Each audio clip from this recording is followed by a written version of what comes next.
મોરબીના જેતપરના ખેડૂતો છે તે સરકારના પરિપત્રથી હજી પણ નારાજ છે અને તેમને તેમના ખેતરમાં વીજ પોલના મામલે 4 ગણું વળતર જોઈએ છે અને આ મામલે તેમણે ભારતીય જનતા પાર્ટી પર વરસતા શું કહ્યું છે તેને લઈને જ વાત કરવી છે।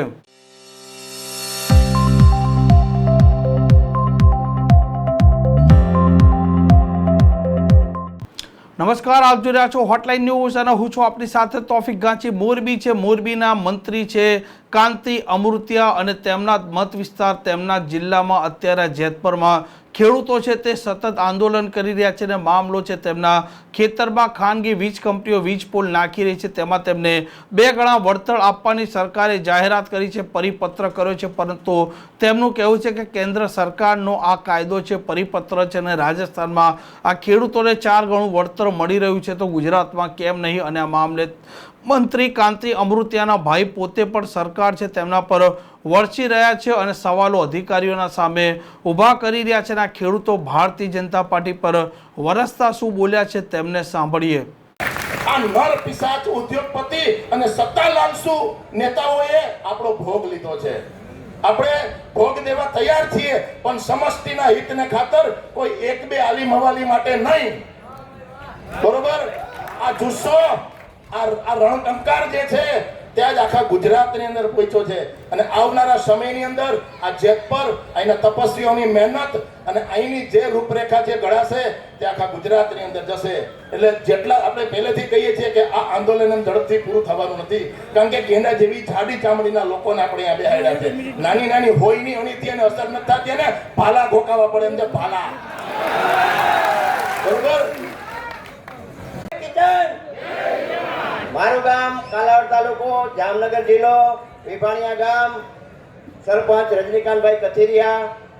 મારું કહેવાનો મતલબ એટલો છે કે જો આપણે સરપંચ છીએ, સરપંચનો એક નિયમ છે કે ગૌચર આવે છે એ સરપંચના ભાગમાં આવે છે। આમલો આપણી પાસે સહી કરાવે છે એ ગૌચરમાં કરાવે છે, ખરાબો નથી કરાવતા। જે સહી કરાવે છે એ ગૌચરમાં કરાવે। દરેક સરપંચને કહું છું કે ગૌચરમાં કોઈએ સહી સિક્કો કે કરવો નહીં। આપણને લાલચમાં ઘણા નાખ્યા છે, મને પોતાને પણ નાખેલો છે, જામનગર બોલાવેલો છે, પણ નહીં।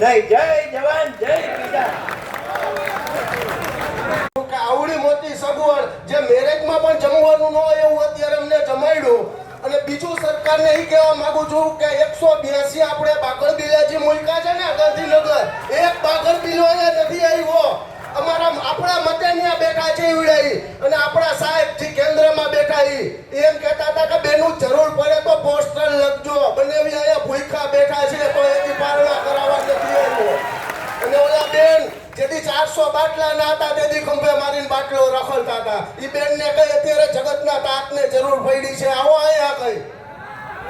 અને જેથી આપણે ચૂંટણી આવી ને તેથી બધા અલગ અલગ વિભાગમાં વેચાઈ જાય છે, એ ખેડૂત નથી રહેતા। ખેડૂત ખેતીને ગામડું બચાવો એ આપણું સૂત્ર હોવું જોઈએ। સિટી હાલે તો આપણા ગામડાના લીધે હાલે છે, ઉદ્યોગ હાલે તો ખેડૂતના લીધે હાલે છે, સાથે આવે છે ઉદ્યોગ વાળા એનો ટેક્સ લઈ લે છે, છેલ્લે બધું આવે છે ભરણ પોષણ ખેડૂત। અને જેથી આ ખેડૂત વિફરો ને રોડ ઉપર આવ્યો ને તેથી આ ગાંધીનગર ને દિલ્હી સરકારના પાયા હાલી જશે। મિત્રો એટલું યાદ એકવાર બધા મનમાં નક્કી કરી લ્યો, ભેદભાવ ભૂલી આ પટેલ છે, આ દરબાર છે, આ લેવા પટેલ છે, આ કળવા, હું ખેડૂત છું અને ગમે તે રીતે મારા ખેડૂતને બચાવવો છે, આટલું વિચારી લ્યો મનમાં। તો 182 બાગળ બિલાડે ન આવે ને તો મને કહેજો। 2027 નજીક આવે છે, આમને જજુમતું રહેવાનું છે આપણે। 1 વર્ષ જજુમો એટલે 5 વર્ષ આપણું પાણી ભરશે। ભારત માતા કી। હું ડંગર તાલુકાનો હરબટડી ગામનો ઉપસરપંચ છું। નાની ઉંમર છે મારી, પણ બહુ આંદોલનમાં ભાગ લીધો છે।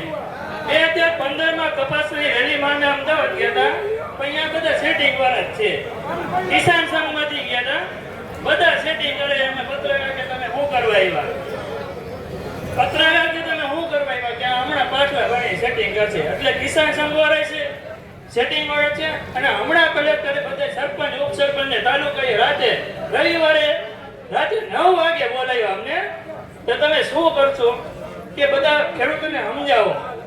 અને અમે બહિષ્કાર કર્યો, કોઈ ખેડૂતને નો એન્ટ્રી, તાલુકા પંચાયત અંદર કોઈ ખેડૂત આવ્યા નહોતા।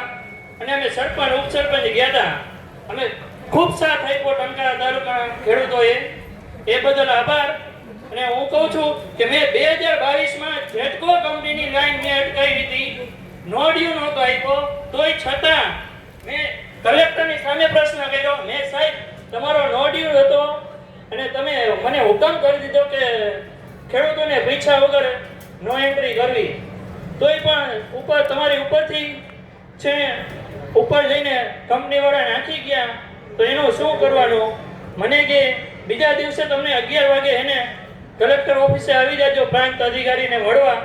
પણ એ લોકો બધાય ગોળ ગોળ રમત રમે, એની પાસે જવાબ નહોતો અને પોલીસ પ્રોટેક્શન લઈને એ લોકો મારી વેદના છે મિત્રો. સરપંચ એટલે ગામના રાજા અને નરેન્દ્ર મોદીને કોઈ ગામમાં આવવું હોય ને તો સરપંચની મજૂરી લેવી પડે, એવી તમારી એક તાકાત છે. તમારે કોઈથી બીવું નથી અને કદાચ જો તમારા કોઈ કામ રોકે તો ખેડૂતોને કહેજો ખરપિયા લઈને આવે એટલે તમારે બધાય કામ આપોઆપ થવા માંડશે. સરપંચોને પણ આ હલકીના મૂંઝવે છે કે સરપંચ તમારા ગામના કામ અટવાશે. અરે હવે અમારે કઈ કામ નથી અટવાના, તમારે અમારા ગામડામાં આવવાનું નથી, તમે તમારી ઘરે બેહો. ભાજપ ઊભી કરવા વાળા ગુજરાતના ખેડૂતો, ભાજપને સત્તામાં બેસાડવા વાળા ગુજરાતના ખેડૂતો, અરે હલકી ના ઢાંકણીમાં પાણી લઈને ડૂબી જાવ, તમે સત્તાને લાયક નથી. સાચું કે ખોટું? અને હરાવવા નથી અને ઘર બાયણે નથી નીકળવા દેવા આપણે, ઘર બાયણે. 2027 ની ચૂંટણી આપણે મિત્રો તાકાતથી કેવું છે, ચૂંટણીનો બહિષ્કાર કરવો છે.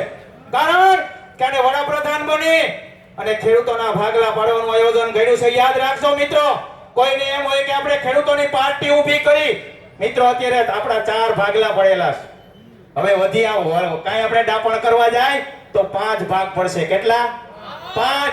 એટલે એક વખત આપણે ચૂંટણીનો બહિષ્કાર કરી દઈએ, ભલે 2027 માં નહીં અને ભલે 2035 માં ચૂંટણી થાય અને આ નવાલીના ચૂંટણી આપણે કરીશું જે છે, આપણો પગાર જ ખાય છે, આથી આપણે ચૂંટણી જ નથી કરવી. બહિષ્કાર.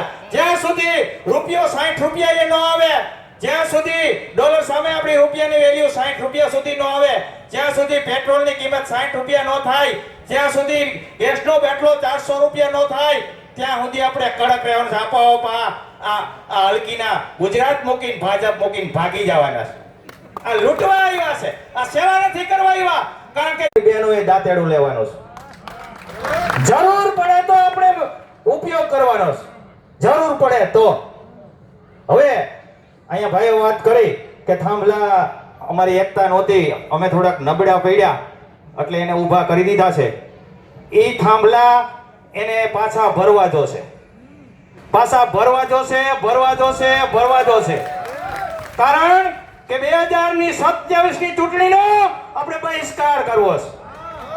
હે નરેન્દ્ર મોદી, તું મુખ્યમંત્રી હતો ત્યારે શું બોલતો હતો કે ખેડૂતોને દેવા માફ કરીશ, ખેડૂતોને પૂરા ભાવ અપાવીશ, પાક વીમાની યોજના. અરે આ ખોટાડો નીકળો, આ નમાલો નીકળો. અરે આ સફર ભગવા આવ્યા પછી આપણી નીંદર હરામ કરી દીધી. આને અમારી વેદના બોલે છે, અમને ઘરેથી મનાઈ છે, તમે બહુ જાજુ બોલતા નહીં, જેલમાં પૂરી દેવું છે. અરે આ અકલ મઠાવાની સત્તામાં છૂટા રહેવા કરતા જેલમાં રહેવું સારું. એટલે મારી વેદના છે મિત્રો, આ ટ્રેક્ટરની ખેતી થતા આપણે ખરપિયા ભાંગી ગયા છે, ખોવાઈ ગયા છે. ખવારે જે કે ખરપિયો લઈ લ્યો, ટૂંકી કાતરી વાળો અને જાડા સાડા વાળો. આમ ખેડૂતો છે તેમણે આંદોલન પાર્ટ 3 ની જાહેરાત કરી છે અને આગામી દિવસોમાં આંદોલન છે તે ચાલુ રહેશે અને કોઈ પણ ભોગે તેમને 4 ગણું વળતર જોઈએ છે. અને જો ખેડૂતોની વાત સાંભળવામાં નહીં આવે તો આગામી જે ચૂંટણી યોજાશે તેમાં આ નેતા મંત્રીઓએ ભોગવવું પણ પડશે અને તેમણે ચૂંટણી બહિષ્કારની પણ ચીમકી આપી છે. આ પ્રકારના સમાચાર માટે હોટલાઇન ન્યૂઝ ચેનલને લાઇક, શેર અને સબસ્ક્રાઇબ કરવાનું ભૂલતા નહીં. નમસ્કાર. આવા પ્રકારના વિડીયો તમને જોવા ગમતા હોય તો હોટલાઇન ન્યૂઝ ચેનલને લાઇક, શેર અને સબસ્ક્રાઇબ કરો.